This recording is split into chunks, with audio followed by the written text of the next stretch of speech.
I work the night shift and my wife works the day shift. Her workplace mostly has male colleagues, so she spends more time with them. But there are also women in auxiliary roles, like in the office or the spare parts department. We've been together since we were 17, and now we're in our 40s with children. I won't go into the details of our family life. It's worth noting that she recently started working in this field, so workplace relationships have become a new thing.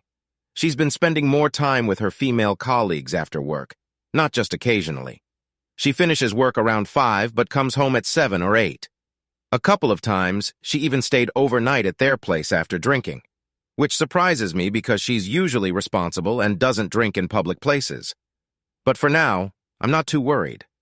I was at home last night, not working, and went to bed at my usual time. At 3 a.m., her phone screen's glow woke me up. I couldn't tell if she was texting or browsing the internet, and she didn't seem to hide it from me, so probably nothing suspicious. However, she got up and started getting ready for work, even though her shift doesn't start until 8 o'clock. I asked her about it, and she agreed, but said she was going for a walk with her colleagues. She's a diesel engine repair mechanic, and looked more dressed up than I'd expect for a walk or a regular work day. She left around 4 o'clock, probably reaching her friend's place by 4:30. It was still dark, drizzling, and about 45 degrees outside, which doesn't seem like good conditions for a walk, especially in Arizona where raincoats aren't common. Also, she drives a truck and I drive a car. At 5 o'clock, I texted her about using the truck for a dump run, but she didn't respond. So I called her 15 minutes later and she said they were still on the walk. She asked me to pick up the truck at her workplace. If it weren't raining, I might have considered checking if her hair was wet after a second shower. I tend to overanalyze things due to my unique way of thinking, and sometimes I have trouble reading social cues, so I'm wondering if I'm overthinking this. I decided to confront her and ask to see her phone. She tried to divert my attention and demanded to see my phone, which I gave her along with the password. I had nothing to hide since I hardly have any personal time, let alone meet others. However, when I checked her active messages, nothing was deleted. But when I tried to find a specific conversation that had caught my attention earlier, it had oddly disappeared. Feeling suspicious, I called the person who had raised my fears, hoping to see his name. I handed her the phone and told her I wanted to see their text conversation. She acted innocent, but I pointed out that she messaged him before leaving home and after returning, even when she claimed to be in Vegas. Instead of explaining, she acted confused, as if she didn't understand why the telephone operator had stored their messages.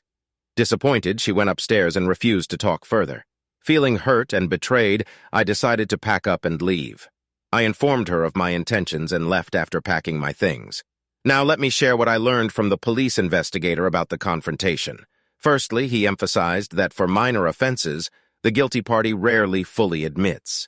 Even if they confess in one instance, they often withhold important details. So it's unrealistic to expect a complete admission, especially in cases of ongoing infidelity. When you find yourself in such a situation, it's a major breach of trust, and you might need to consider legal action or making a significant decision. You're essentially looking for more information to use later. He also advises starting a confrontation by suggesting you have more information than they think and encouraging them to talk. The truth is the only valuable thing in this situation, so don't reveal the extent of your knowledge. Treat it like a high-stakes poker game and don't show your hand. He also noted that despite searching her phone, don't expect to find anything. It's likely well hidden or already deleted unless they lack intelligence.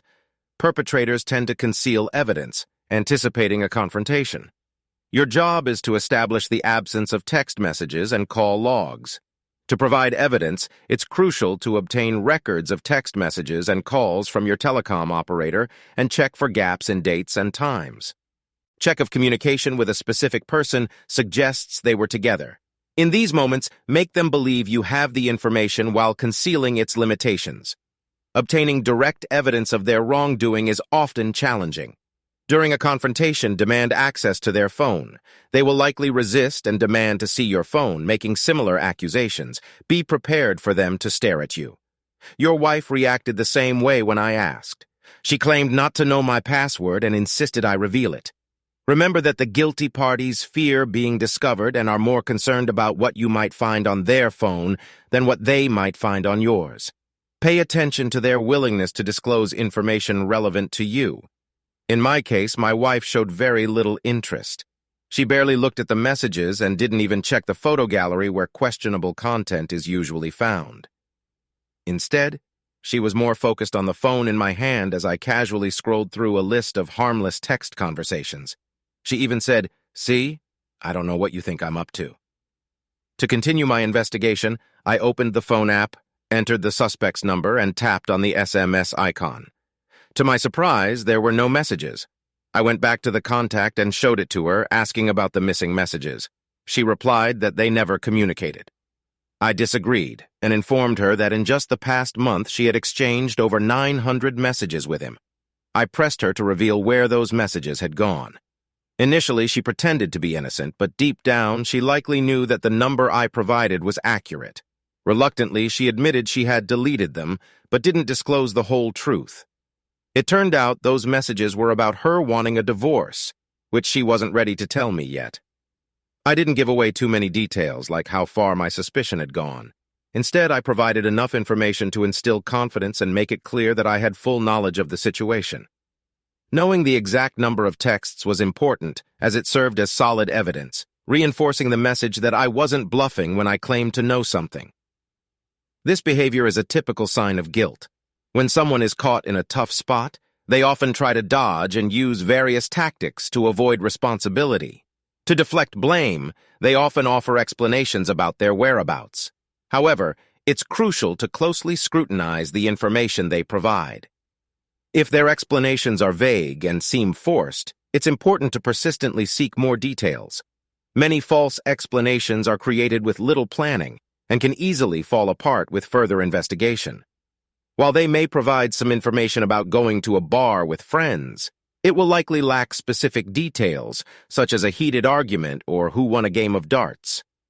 Innocent spouses typically willingly share details of a pleasant evening with friends. Guilty ones, on the other hand, wonder why you're so interested in their activities. Remember, they're anticipating a confrontation and are already thinking about how an innocent person would act in this situation, crafting a plausible version. This idea applies even to drawing attention to themselves. When our oldest daughter had a conflict with my wife, she later told me she had 2 reasons for this. First, she wanted to steer the conversation in the right direction, in case our daughter turned to me. Secondly, culprits often think that by putting themselves at the center of attention, the focus will eventually fade. Looking back, I realized I made a mistake by not asking why our daughter came to that conclusion.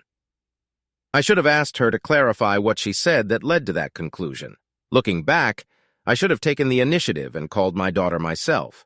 It's worth considering how an innocent spouse would respond when accused by someone else.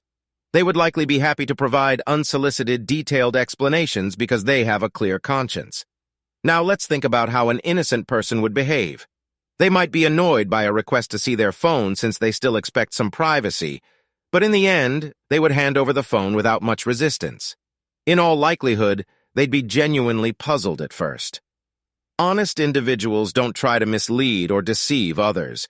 It's also important to note that the most convincing lies often contain elements of truth. In my wife's case, she claimed to have spent time alone in a tattoo parlor getting sketches. However, when she returned home, she didn't break any sketches or take pictures of them. Moreover, she said very little about the experience and only showed me some design ideas from the internet. She said the appointment was at 1 p.m., but she left our house at 11:30 a.m., so it only took her 45 minutes to get to the tattoo parlor. When she got back home, it was around 6 p.m. While I believe she did visit the tattoo parlor that day, I suspect she may have visited his house beforehand. Maybe they did something together, and buying a ticket for a future visit could serve as a potential alibi. They might have had lunch and deep conversations about moral theology at his place before returning home. This is when I decided to sort out the situation. So it's important to note that a simple alibi doesn't always explain every detail. She mentioned difficult traffic, but didn't provide any specific details like a blue Honda overturning. She also mentioned going to Home Depot to look for lifting belt rings, but returned empty-handed, indicating an unsuccessful trip. There are other details he taught me, but I can't recall them all now. I'll report them as soon as I can. She continues to maintain a relationship with him, and it seems unlikely that things will work out between us. I've come to terms with the fact that my anger issues played a significant role in her distancing herself, but I'm actively working on improving myself and have made progress. Although she never admitted to cheating, I'm ready to forgive considering my part in this situation. She said our relationship has no hope, but she offered cohabitation for the sake of our children. I have concerns about the terms of cohabitation, as it appears to be a compromise driven by her hidden fears. In response, I offered her a divorce if that's what she really wants. However, since she hasn't mentioned it, I take it as a clear sign that she doesn't want a divorce. There's a possibility she's starting to soften her stance. As evidence, we recently went out for dinner with the kids and she was friendly. We even had a pleasant conversation and she maintained eye contact. At that time, I genuinely thought that the walls around her heart were starting to thaw. But things took a different turn on the way back home. She made a subtle comment, seemingly to remind herself that she no longer loves me. People often say it's easy to walk away from a cheater, but when you share children, the pain of betrayal runs deep. The life I knew was closely tied to our shared existence. Those who believe I'm showing weakness can see themselves as victorious. However, this morning I woke up to find her gone. I know where she is, even without knowing where he is. I know his address. I took some photos of her truck and his garage earlier, although I'm not quite sure why I felt the need to do that. Maybe it was to understand her emotional state. When I arrived at their place, I initially spotted only his car in the driveway. To my surprise, her car was nearby. Even aware of my presence, she texted me, asking if we needed any household supplies like garbage bags. I replied that we were out of groceries, and using the opportunity, I asked if she could buy cream for me. While pretending to be confident about her location, I didn't react at first. Soon, I noticed him driving his car out of the driveway, and her car was parked in reverse.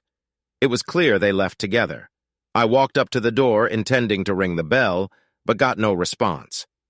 In an attempt to initiate a conversation, I messaged her, asking if she had received the mentioned letter. She said she hadn't seen it, and I shared its contents with her.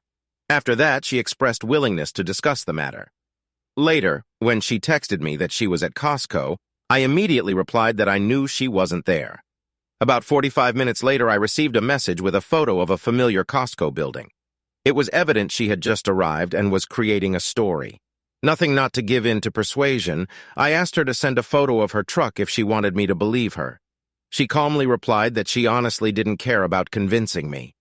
At that moment, I had to acknowledge her good intentions. She might have been trying to shield me from more emotional pain. Perhaps she even feared my reaction, which made me feel regretful. However, the constant lies were causing more distress than the unfiltered truth. In an effort to confirm her words, she sent me a photo of herself inside a Costco store. Despite receiving this evidence, I chose not to respond, allowing the weight of her deception to linger in silence.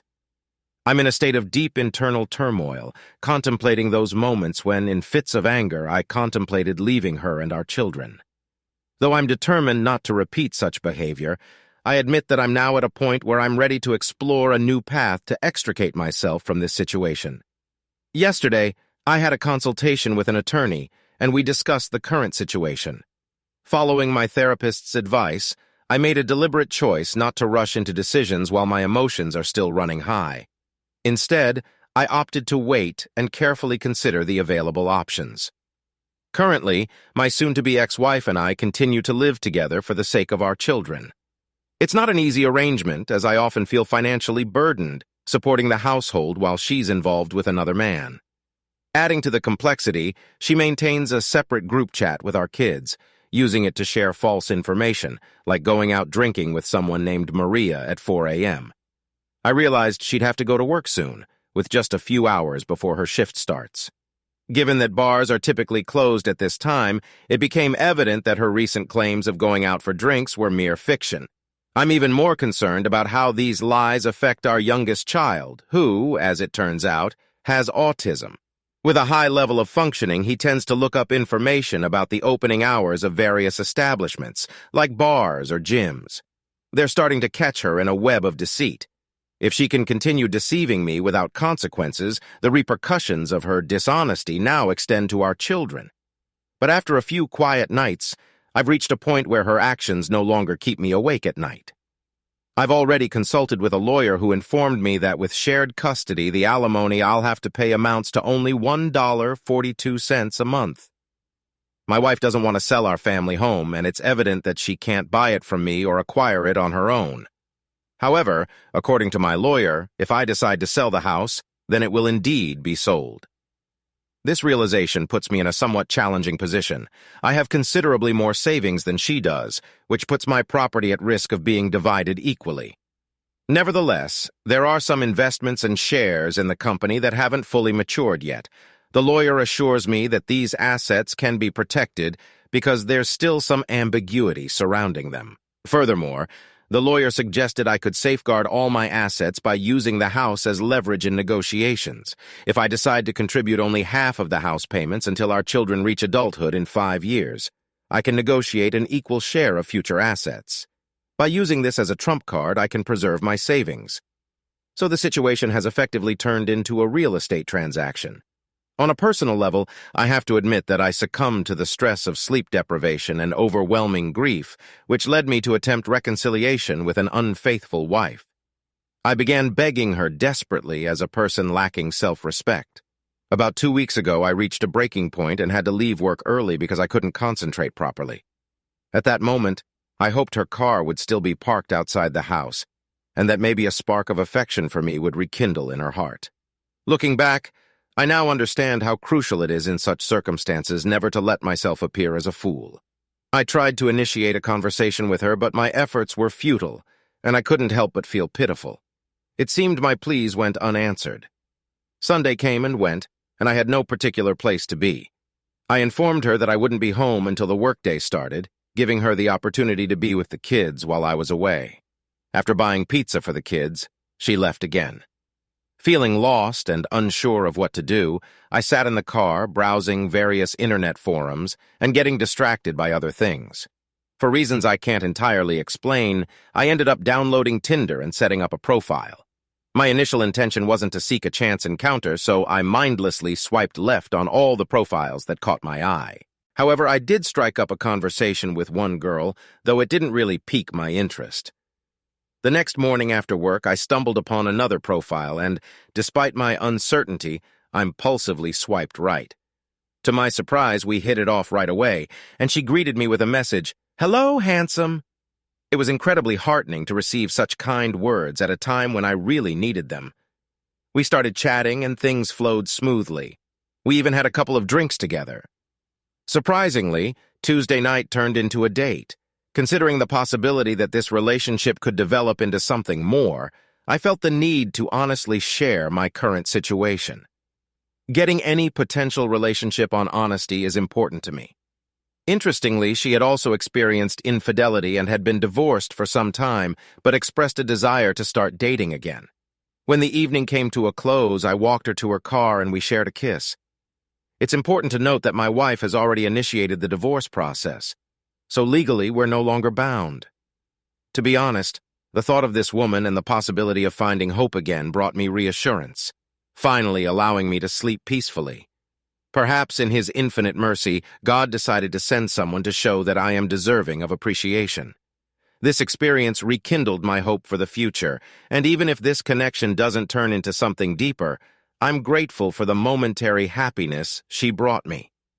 I'm well aware that everything is moving swiftly, but it's essential to recognize that my marriage has been unstable for many years. The idea of divorce has crossed my mind more than once, but I've never taken immediate action. I must admit that I didn't take active steps to salvage the marriage. The affair with her was the final straw that led to our split. Looking back, we can possibly say it was necessary since neither of us was truly happy, but neither had the courage to initiate the breakup. Reflecting on this situation, I can't help but wonder if I would have given in to the temptation of infidelity had I been put to the test. The fear of being potentially unfaithful has always kept me at a distance from other women. Unfortunately, those joyful memories my wife and I once shared now seemed distant and faded, much like the memories of a terminally ill person. Passing away is a profound event that brings immediate grief when it occurs. However, I believe that in such circumstances, the awareness of the inevitability of end arrives more swiftly, primarily due to the recognition of its inescapability.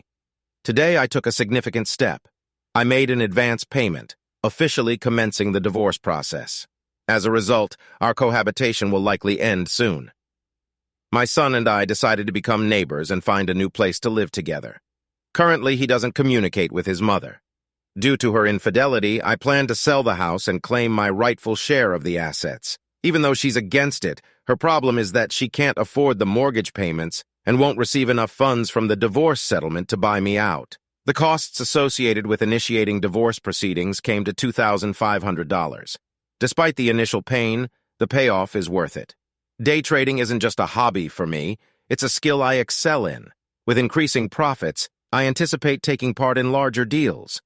Furthermore, I've long desired to own a 1979 Fiat Spider convertible, a dream I could never justify as a responsible married man. However, circumstances have changed, and I'm no longer bound by such restrictions. So when things settle down, I'll finally get behind the wheel of the car I've longed for. I hope that by the time I purchase it, a custom license plate, as I discussed with my lawyer, will be affixed. Echoing the words of the song, "Damn, it's good to be a gangster," I can't help but wonder if she'll explode with anger when she receives a summons and realizes I'm determined to sell the house. The irony is that we'll both leave with enough money to start fresh in our own homes. She might even move in with her loved ones, and I'll go about my business. My wife, who cheated on me, is now returning her truck to the bank and trying to strike up casual conversations with me via text messages.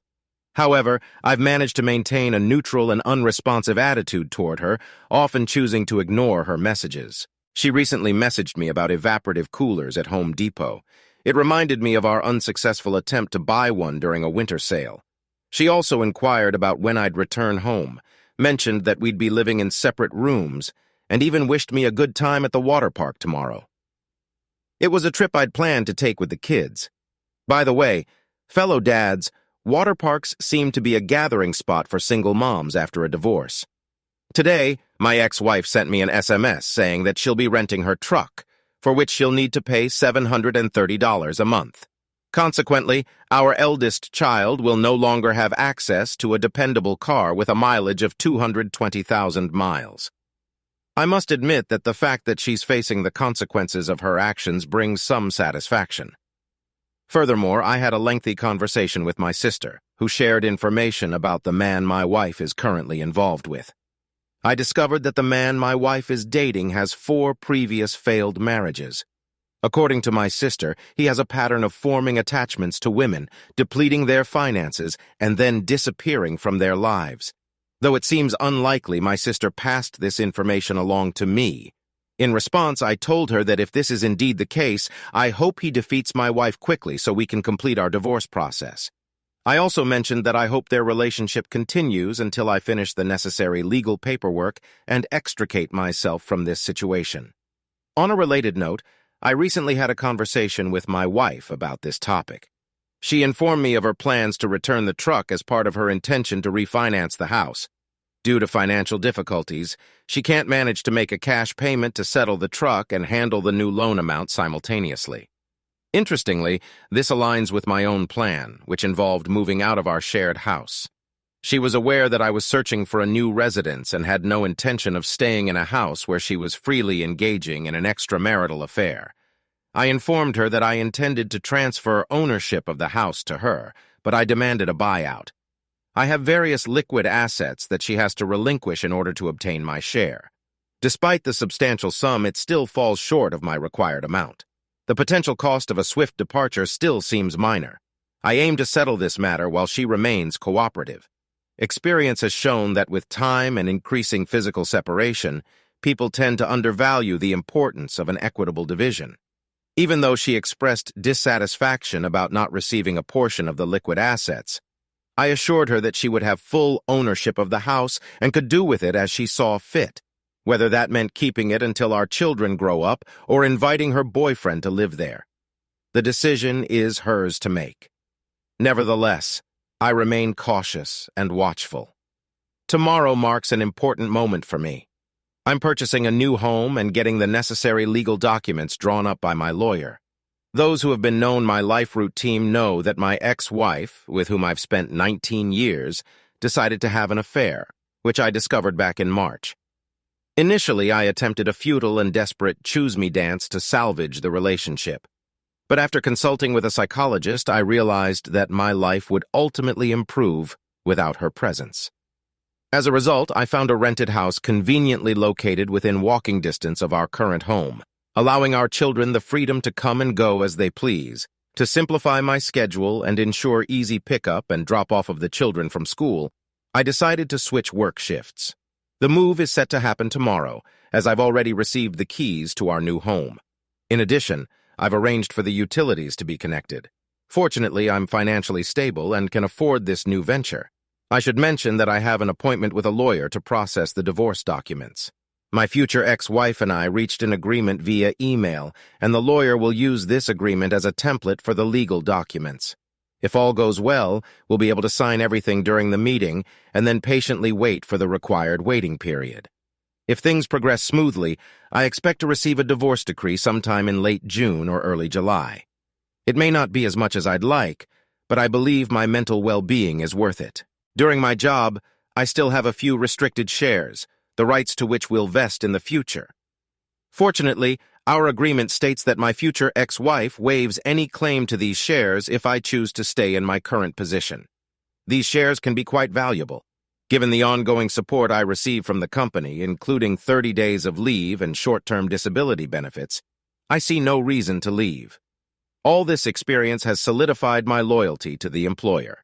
Thankfully, my future ex-wife has a well-paying job that surpasses the poverty line, which means I won't be obligated to pay spousal support.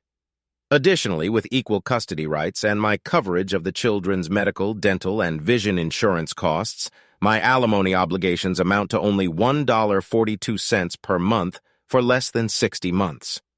We are currently discussing the possibility of waiving this commitment. Looking ahead, I can say that in 5 years, once the children have grown up, I'll have accumulated enough savings to retire abroad at the age of 47 instead of working in the USA until I'm 70. Feeling trapped in my marriage, I realized that I was squandering money on extravagant houses and unnecessary material possessions that held little true value for me. And a way, living on the other side of the world from my future ex-wife has presented an unexpected advantage. While my heart may be broken at the end of this relationship, I don't want it to define me or rob me of the ability to love. I believe there's a special person out there to whom I'll eventually entrust my heart, even if it means becoming vulnerable again. Love and hope are incredibly powerful forces that should never fade, even in the face of betrayal by a cheating spouse.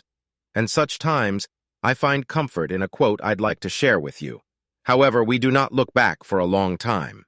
We continue to move forward, opening new doors and embracing new experiences. Our curiosity propels us onto uncharted paths. This serves as a reminder not to dwell on the past for too long, but to focus on moving forward, discovering new opportunities, and embracing the unknown. Curiosity becomes our guiding light, leading us to fresh and exciting journeys in life. Having made the decision to start anew, I'm taking steps to fulfill my wish list, and in a few hours, I'll embark on a journey abroad. Since July is dedicated to self-discovery, I've planned a trip to Thailand. As I navigate the waters of Singledam again, it's crucial for me to reconnect with forgotten aspects of myself. At this stage, I'm actively seeking new experiences and adding them to my ever-expanding list. My soon-to-be ex-wife sends me a message. I respond at my own pace, sometimes taking several days while the divorce proceedings continue. I prioritize my own well-being and ensure the process is moving forward. Financial matters and property division have been successfully resolved, leaving only custody and alimony matters. My lawyer advised against accepting my future ex-wife's unreasonable proposal, which is unlikely to be approved by any judge. Instead, we made our own proposal. In my proposal, I emphasize that our children are now at an age where they can express their preferences regarding custody arrangements. I've also secured a residence within walking distance of my future ex-wife's home to make it convenient for the children to visit. It's worth noting that after I moved, She wasted no time in relocating her lover to a new residence. If this situation initially bothered me, I now find it somewhat comical, almost like a cliché. Regarding my trip, I must admit that someone else is joining me, a new girl. Interestingly, the cause of my sleepless nights is not the pain of my spouse's infidelity, but the 14-hour time difference. For those still facing difficulties, I offer a simple piece of advice. Don't give up. Despite the challenges we encounter, it's crucial to maintain momentum and keep moving forward. After a lengthy process, I'm pleased to announce that my divorce is officially finalized. In summary, I made the tough choice to leave my ex-wife after she began an affair, signaling her desire to end our marriage. Unfortunately, the outcome regarding custody and alimony was not as favorable as I'd hoped, but I was prepared for the ideal outcome to be more of a wish than a reality. Still, I managed to negotiate with her regarding the alimony payment. To secure a better future for our teenage boys, I convinced her to allocate half of the alimony toward their college savings. Considering our children are now teens, her suggestion that they spend weekends with us seemed reasonable as they are almost adults and can make their own choices. With only a few significant events remaining, the custody agreement now requires my ex-spouse to handle the children's school transportation. However, this situation allowed me to secure a travel position at my job, which enables me to work overtime for about 15 hours a week and cover food expenses. Fortunately, this overtime doesn't affect the alimony calculation in our jurisdiction. Additionally, I made adjustments to my work insurance policy, excluding her from the participants, resulting in additional savings for me. It's possible that the insurance she receives at work may surpass what she gets in alimony. Furthermore, I recently learned about some health issues she's facing, including breast cysts, which further complicate her situation. The fact that she's dealing with potential health problems following her affair with another man might be seen as a form of poetic justice. I apologize if my words seem harsh, but I believe in speaking honestly. In light of recent events, I've taken measures to update my life insurance plan so she can't benefit from it. The other day, I encountered her personally while providing financial assistance for our child's medical needs. Surprisingly, this encounter didn't affect me emotionally. I'm moving forward, trying to live a positive life free from negative influences. My advice to those just starting on this challenging path is not to lose hope. Remember that there's light at the end of the tunnel and brighter days lie ahead.